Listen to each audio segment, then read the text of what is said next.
ngayon yung ganito ko po, eto, hindi ko po siya magamit na mag-open ng garapon. Kasi talagang ang sakit niya pagka gumanon.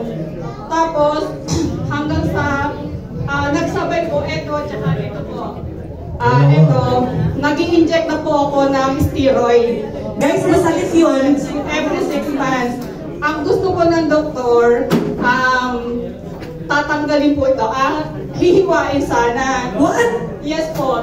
Hihiwain po sana kasi meron daw po dito sa yung sa tendonitis po. Ito po. Masakit yun. Kaya lang sabi ng doktor, since na gagalaw ko naman paminsan-minsan, injection na lang po. So, ang ginawa po ng doktor, every 3 months, nag-i-inject po ako ng steroid. So, dito po pala anuhin nyo, siyempre masakit yun.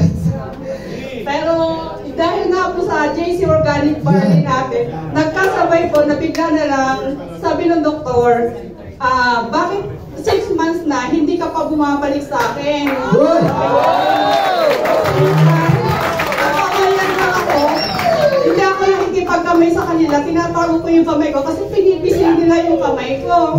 Sabi ko, ayoko makipagkamay kasi ako masakit. Bakit daw masakit? Siguro daw kung ano daw ginagawa ko sa kamay ko.